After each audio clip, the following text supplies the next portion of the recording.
Tersangka yang diduga menjadi dalang pembunuhan Brigadir Joshua, Irjen Verdi Sambo, menghadiri rekonstruksi yang digelar di rumah pribadinya di Jalan Saguling 3 Duren 3 Jakarta Selatan. Seluruh tersangka hadir, termasuk istri Verdi Sambo, Putri Chandrawati. Saat rekonstruksi ulang berlangsung, ekspresi wajah Verdi Sambo cukup tenang. Ekspresi ini sama seperti saat menjalani sidang kode etik profesi Polri. Verdi Sambo hanya mengikuti arahan penyidik dan sesekali ia tersenyum kepada orang yang mendampinginya. Sedangkan ekspresi tersangka Putri Chandrawati cukup tegang saat datang ke lokasi reka ulang dan tanpa mengenakan baju tahanan lantaran sampai saat ini Putri Chandrawati belum ditahan. Dari adegan reka ulang yang digelar di rumah Verdi Sambo di kawasan Duren 3 Jakarta Selatan, ada adegan Verdi Sambo dan Putri Chandrawati duduk bersanding di sofa dan keduanya berpelukan. Ini merupakan pertemuan pertama keduanya sejak Sambo ditahan di Rutan Makobrimob Kelapa II Depok. Dalam adegan ini, Putri Chandrawati pun sempat meneteskan air mata. Belum diketahui apakah adegan berpelukan ini merupakan bagian dari rekonstruksi atau tindakan spontan. Sementara ekspresi kedua tersangka lainnya, yakni Bribka Riki Rizal dan Kuat Maruf saat reka ulang juga cukup tenang. Pada rekonstruksi kasus pembunuhan Brigadir Joshua hari ini akan menampilkan 78 adegan dari 3 lokasi berbeda yang diperankan oleh kelima tersangka. Diharapkan dari reka ulang ini teka-teki kematian Brigadir Joshua dapat segera terungkap.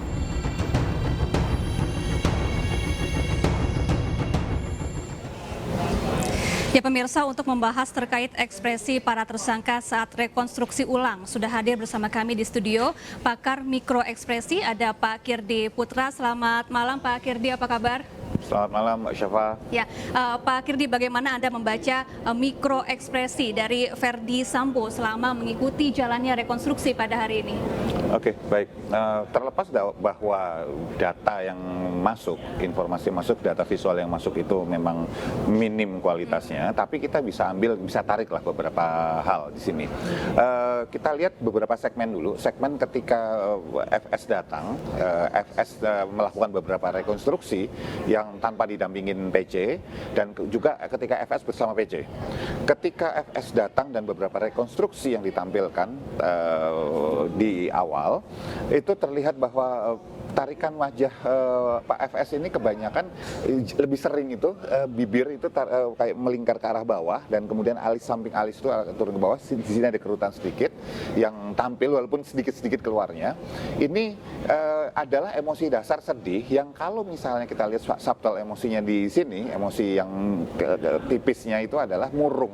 Yeah. Nah, yang jadi menarik buat saya adalah kalau kita bicara seseorang itu murung, dan misalnya murung itu karena sesuatu yang besar, yang dia katakanlah terlibat sesuatu yang membuat orang depresi misalnya, itu biasanya dia akan berusaha mengurangi paparan visual dari sekelilingnya, dari dan ke dia. Misalnya, artinya apa? Dengan cara misalnya menghindari tatapan mata atau menunduk misalnya, dan itu mungkin bukan sepanjang waktu, tapi sering. Tapi kita tidak melihat itu. Paling tidak beberapa video yang kita lihat tidak ada itu, gitu ya. Nah, menariknya ketika seseorang memutus paparan visual, itu adalah membuat dia jadi nggak bisa terpengaruh oleh sekitar, atau sekitarnya nggak bisa melihat apa yang dia rasakan. Itu untuk emosi yang cukup besar. Nah, di sini tatapan matanya masih tanda petik masih cukup berani melihat ke depan, gitu. Tidak ada yang salah dengan itu tentu saja, gitu. Kalau kita artikan, misalnya tatapan yang ke arah masih bisa melihat ke arah tegar seperti itu, ada beberapa kemungkinan, 2 kemungkinan paling besar. Kemungkinan pertama adalah bahwa dia terbiasa karena memang dia tugasnya biasa membuat orang gentar orang lain, gitu. Terbiasa. Tetapi orang yang membuat gentar orang lain pun untuk kasus sebesar ini dengan lingkupnya kan bukan cuma kepolisian, bahkan istana juga udah ikut campur di sini. Itu sepertinya agak kurang tepat. Nah, yang satunya apa? Yang satunya adalah seseorang dalam kondisi cukup percaya diri untuk tetap berhadapan menjalani proses seperti ini. Nah, itu memunculkan sebuah pertanyaan lanjutan. Apa yang membuat dia di dalam konteks ini masih cukup percaya diri? kalau kita gabungkan, bukan snapshotnya bukan cuman ini, tetapi waktu sidang kode etik misalnya, sempat di hari pertama itu duduknya delosor gitu istilahnya gitu, apa namanya, masih santai ke belakang. Yang dihadapin bintang 3 loh, atasan pangkat yang lebih tinggi loh. Itu juga cukup dengan wajah cukup rileks. Apa yang membuat kemudian di situ cukup santai, cukup rileks, di sini juga masih percaya diri. Ini punya apa sih? pegang kesaktian apa sehingga dia masih bisa seperti itu dan ini tampil. Nah, kemudian ketika bersama PC, wajahnya berubah. Justru di situ agak tegang. Agak tegang, ditandai dengan gerak-geriknya agak sedikit kaku, patah-patah. Kemudian kecuali pas momen memeluk gitu ya, memeluk yang kita belum tahu apakah itu bagian rekonstruksi atau memang insidental gitu. Dan ada beberapa tarikan wajah yang di sebelah sini ini kencang ngomongnya itu juga nggak ada terlalu banyak ekspresi. Nah, kalau ketegangan muncul justru di hadapan orang yang dikenal, saya melihatnya ini bukan tegang sebetulnya kondisinya ya. Lebih bisa kita artikan sebagai jadinya kok kondisinya canggung. Yeah. Jadi formal. Nah, canggung itu kenapa? Apakah lama nggak ketemu? Enggak, nikahnya berapa tahun, lebih lama lagi ketemunya gitu. Yang kedua adalah apa yang pernah terjadi sebelumnya yang membuat mereka jadi canggung untuk ketemu dan atau bisa jadi ada sebuah perasaan nggak nyaman, nggak enak karena FS melibatkan PC di dalam sebuah skenario yang kemudian sekarang menyeret PC ke dalam badai ini semuanya.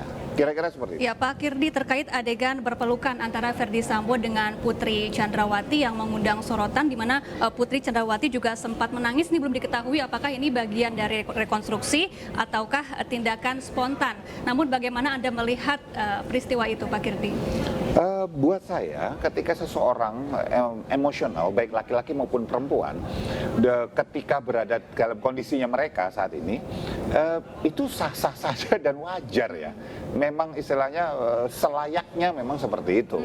Nah, apakah kemudian itu penyesalan, apakah itu kemudian adalah ketakutan, tangis penyesalan, ketakutan, itu yang belum bisa kelihatan sebelum kemudian PC diwawancara misalnya gitu selesai rekonstruksi tersebut. Ya, Pak Kirdi, beberapa tersangka mengenakan masker selama rekonstruksi termasuk Putri Chandrawati, sedangkan Ferdy Sambo selalu melepas masker. Apakah ini juga sebagai bentuk kepercayaan diri Ferdy Sambo yang begitu besar begitu, Pak Kirdi?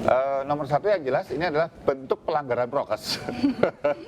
Ya, nomor satu gitu. Nomor dua, bisa jadi bahwa ini mendukung analisa tadi bahwa orang ini sepede itukah? Iya. Dan ada apa di balik kepedean dia? Kesaktian apa yang masih dia punya nih?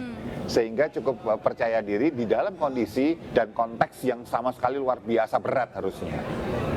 Ya. Kemudian Pak Kirdi, bagaimana Anda membaca mikroekspresi dari para tersangka lain yang mengikuti rekonstruksi pada hari ini? Apa yang menurut Anda paling menarik atau menonjol dari tersangka lainnya? Oke, basis paling dasar yang bisa kita lihat, nomor satu aturan validasinya pasti nggak 100% karena mereka pakai masker. Kedua, snapshot mereka itu lebih sedikit dibandingkan FS, dan tentu saja ya. Namun kalau misalnya di beberapa video mereka terlihat cukup gerakannya cukup santai, walaupun berdiri gitu, tapi badannya bukan tegang, berdiri tegak atau mereka bersandar pada satu titik. Kondisi bersandar pada satu benda gitu dalam kondisi lama gitu juga bisa diartikan bahwa ini adalah yang namanya holding position, bahwa dia merasa bahwa butuh pegangan, dan ini tidak terlalu tampak di mereka. Artinya apa? Sekali lagi, walaupun mungkin nggak sepercaya diri yang ditampilkan oleh FS, tetapi ini ada apa sih ini kok santai berjamaah dalam kondisi seperti ini? Padahal mereka terancam hukumannya nggak main-main loh, ya. Seperti itu yang saya lihat. Baik, Pak Kirdi, ini sangat menarik, tapi sayang waktu kita terbatas. Terima kasih Pak Kirdi Putra, pengamat pakar mikroekspresi, telah bergabung bersama kami di iNewsroom. Thank you. Ya, pemirsa, jangan kemana-mana, kami akan perbarui informasi Anda setelah jeda berikut.